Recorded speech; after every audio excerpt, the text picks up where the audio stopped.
여러분들에게 복된 소식이 될지 안 복된 소식이 될지 모르겠습니다.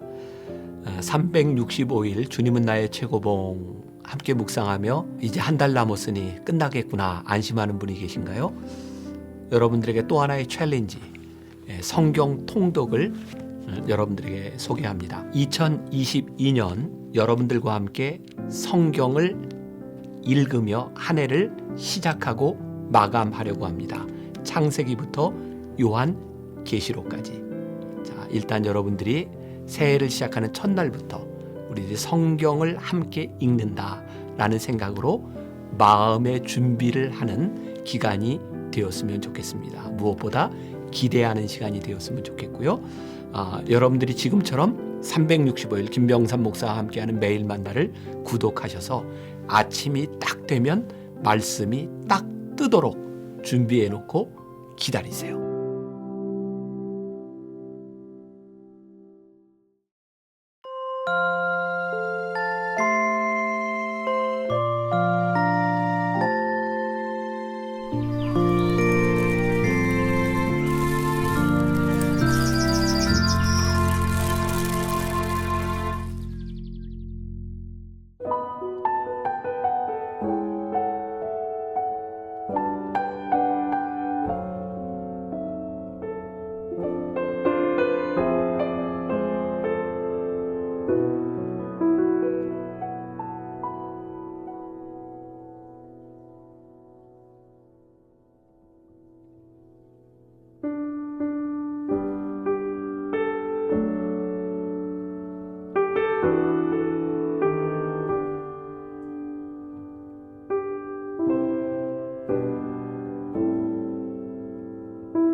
자연적인 것의 희생.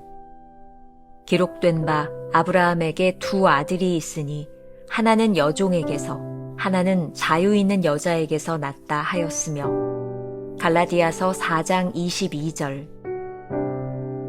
바울은 갈라디아서 4장에서 죄의 문제가 아니라 자연적인 것과 영적인 것과의 관계를 다루고 있습니다. 자연적인 것은 오직 희생에 의해 영적인 것으로 변화됩니다. 그렇지 않을 경우 자연적인 것과 영적인 것은 우리의 현실 속에서 크게 괴리됩니다. 자연적인 것의 희생은 하나님의 작정이 아니라 하나님의 허용하시는 뜻입니다. 하나님의 작정은 자연적인 것이 순종을 통해 영적인 것으로 변하게 하는 것이었습니다. 그러나 죄로 인해 자연적인 것이 희생되어야 할 필요가 생긴 것입니다. 아브라함은 이삭을 드리기 전에 이스마엘을 드려야 했습니다. 우리 중에 어떤 이들은 자연적인 것을 희생제사로 드리기 전에 먼저 영적인 희생을 드리려고 합니다. 우리가 영적인 희생을 드릴 수 있는 유일한 방법은 우리의 몸을 산 제사로 드리는 것입니다. 성화는 죄로부터의 구원 및 그 이상을 의미합니다. 성화란 어떠한 대가를 치르더라도 하나님께서 구원해 주신 나 자신을 마음을 다해 다시 주께 드리는 것입니다. 만일 희생을 통해 자연적인 것을 영적인 것으로 바꾸지 못하면 자연적인 삶은 우리 안에 있는 하나님의 아들의 생명을 조롱할 것이며 계속적인 낭패를 만들어낼 것입니다. 이러한 낭패는 언제나 훈련받지 못한 믿음의 사람의 모습입니다. 우리는 언제나 신체적, 도덕적, 정신적으로 자신을 훈련해야 합니다. 만일 이 훈련을 완고하게 거절하는 사람은 언제나 잘못된 자리에 갈 수밖에 없습니다. 그렇다면 지금이라도 자신을 훈련하십시오. 그렇지 않으면 하나님 앞에서 당신의 전생애를 망치게 될 것입니다. 우리는 자연적인 삶을 만끽하려고 하지만 하나님은 자연적인 삶과 함께하지 않으십니다. 자연적인 생명을 광야에 보낸 후에 단호하게 그곳에 가두어야 합니다. 그러면 하나님께서 광야에서 자연적인 생명과 함께 하실 것입니다. 하나님께서는 자연적인 삶을 위해 우물물이 터지게 하시고 그 삶을 오아시스로 인도하실 것입니다. 자연적인 삶을 위한 하나님의 약속을 이루실 것입니다. 김병삼 목사의 매일 만나 365, 오늘은 12월 10일 자연적인 것의 희생이라는 제목으로 말씀을 함께 나누겠습니다. 첫 번째 주제, 억지로 하는 것이 아니다. 오늘 묵상을 이해하기 위해서는 본문에 등장하는 두 아들, 즉 이삭과 이스마엘의 관계를 알아야 합니다. 챔버스는 자연적인 것과 영적인 것을 구별하는데 이스마엘을 자연적인 아들의 결과물로, 이삭을 영적인 아들의 결과물로 비유하고 있습니다. 자, 챔버스의 글을 인용합니다. 바울은 갈라디아서 4장에서 죄의 문제가 아니라 자연적인 것과 영적인 것과의 관계를 다루고 있습니다. 자연적인 것은 오직 희생에 의해 영적인 것으로 변화됩니다. 좀 어려운 내용입니다. 하지만 아브라함이 이스마엘을 영적인 방법이 아닌 인간적인 방법으로 낳았다는 것을 기억하시기 바랍니다. 그리고 하나님께서 이스마엘을 내보내시고 영적인 아들 이삭을 통해 믿음의 대를 이어가고 있음도 기억하시기 바랍니다. 인간적인 기준으로 볼 때 몸종에게서 얻었다고 해도 첫 아들을 포기하게 하시는 하나님의 명령이 잘 이해되지 않기도 합니다. 그럼에도 불구하고 이는 영적인 것과 자연적인 것이 현실에서 공존할 수 없음을 분명하게 보여주고 있습니다. 챔버스가 오늘 묵상에서 희생이라는 말을 사용하고 있는 이유가 바로 여기에 있습니다. 자연적인 것의 희생은 하나님의 작정이 아니라 하나님의 허용하시는 뜻입니다. 하나님의 작정은 자연적인 것이 순종을 통해 영적인 것으로 변하게 하는 것이었습니다. 이 부분도 챔버스가 계속해서 이야기했던 순종이라는 말과 본질과 맥을 같이 하고 있습니다. 하나님은 우리가 순종하기를 원하시지만 억지로 순종하도록 하시지는 않습니다. 우리의 인간적이고 자연적인 생각과 삶을 포기하고 영적으로 변화되기를 원하시지만 우리를 억지로 그렇게 만드시지는 않습니다. 자연적인 결과물을 포기하는 것이 힘들고 희생을 동반하는 이유는 그러한 것들이 죄로 인하여 만들어진 것이기 때문입니다. 모든 것에는 순서가 있습니다. 영적으로도 마찬가지입니다. 육적인 것을 먼저 희생하지 않고 영적인 희생을 하는 것은 불가능합니다. 하나님께서는 이스마엘을 먼저 포기하게 하시고 영적인 아들 이삭을 포기하게 하셨습니다. 우리는 먼저 너희 몸을 산 제사로 드리라는 말의 의미를 알아야 합니다. 성화와 거룩은 구원받은 주의 백성들이 단순히 원한다고 얻어지는 것이 아닙니다. 그 이상의 것입니다. 챔버스가 이렇게 말합니다. 성화는 죄로부터의 구원 및 그 이상을 의미합니다. 성화란 어떠한 대가를 치르더라도 하나님께서 구원해 주신 나 자신을 마음을 다해 다시 주께 드리는 것입니다. 우리가 기억해야 될 한 줄 노트. 육적인 것을 포기하지 못하는 사람은 영적인 희생의 단계로 나아갈 수 없습니다. 두 번째 주제, 괴리가 아닌 연합. 챔버스가 오늘 묵상에서 우리에게 이야기하는 것을 잘 이해할 필요가 있습니다. 영적인 삶이라고 해서 자연적인 삶과 관계없는 삶이라는 의미가 아닙니다. 크리스천의 삶은 자연적인 삶을 영적인 삶으로 변화시키는 것입니다. 이러한 과정에 훈련과 희생이 필요한 것이죠. 하나님은 어떤 분이실까요? 챔버스에 의하면 하나님께서는 자연적인 삶을 위해 우물물이 터지게 하시고 그 삶을 오아시스로 인도하실 것입니다. 라고 말하고 있습니다. 비유적으로 이야기하면 아브라함은 많은 훈련의 시간을 통해 결국 육적인 아들 이스마엘을 광야로 내보냈습니다. 놀라운 것은 하나님께서 광야에서 아들 이스마엘과 함께 하셨을 뿐 아니라 믿음의 조상이 되리라는 약속을 영적인 아들 이삭을 통해 이루셨다는 사실입니다. 우리가 간과하기 쉬운 부분인데 창세기 21장 20절을 보시기 바랍니다. 하나님이 그 아이 이스마엘입니다.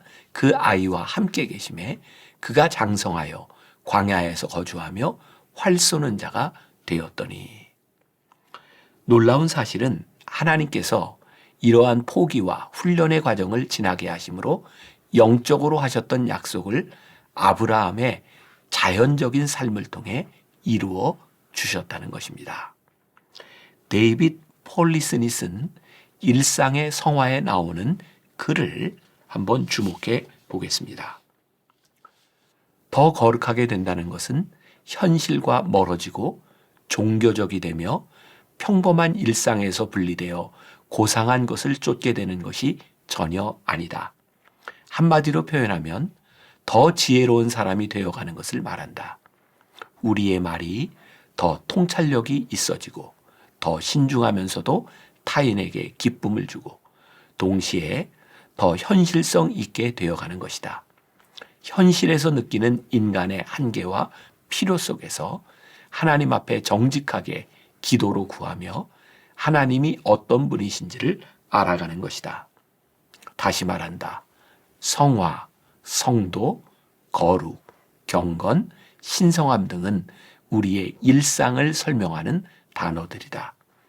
다른 사람을 더 사랑하고 삶에서 더 기쁨을 느끼고 더 뚜렷한 목적을 갖는 것만큼 우리의 삶과 직결되는 것은 없기 때문이다.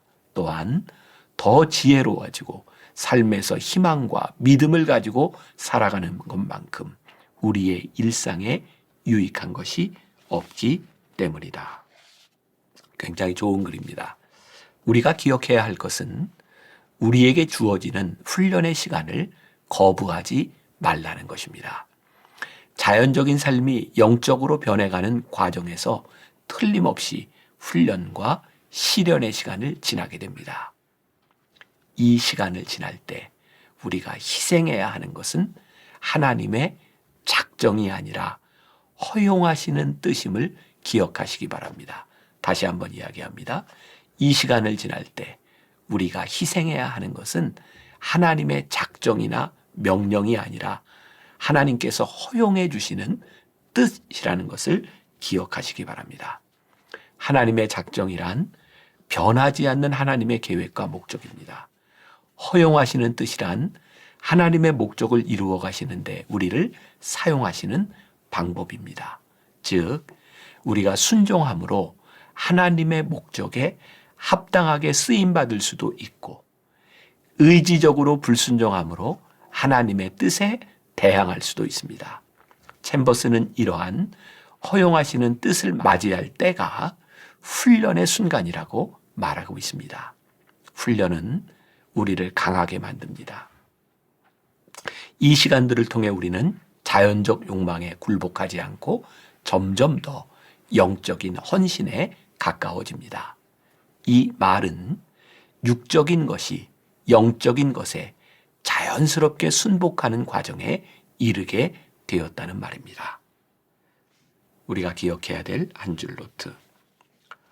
허용된 의지가 하나님의 뜻을 거부하지 않을 때 우리의 삶은 더 이상 거룩한 부분과 세속적인 부분으로 나뉘지 않습니다.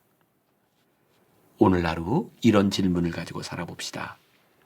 오늘 당신의 삶에서 제거해야 할 자연적 욕망은 무엇입니까?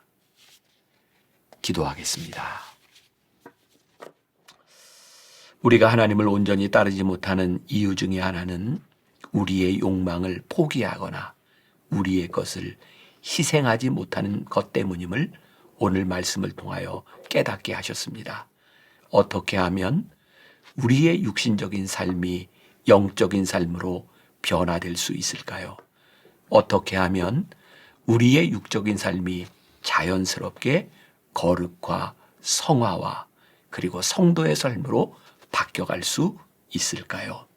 하나님께서 혹시 우리로 하여금 우리의 자연적인 욕망을 포기하게 하는 훈련의 자리로 우리를 부르셨다면, 우리가 오늘 그 자리에 서 있다면 하나님은 우리에게 강요하시는 분이 아니기에 우리가 하나님 앞에 의지적으로 순종하게 하시고 하나님 앞에 한 발 더 가까이 나아가는 훈련 가운데 승리하는 하루가 되게 하여 주옵소서. 예수님의 이름으로 기도했습니다. 아멘.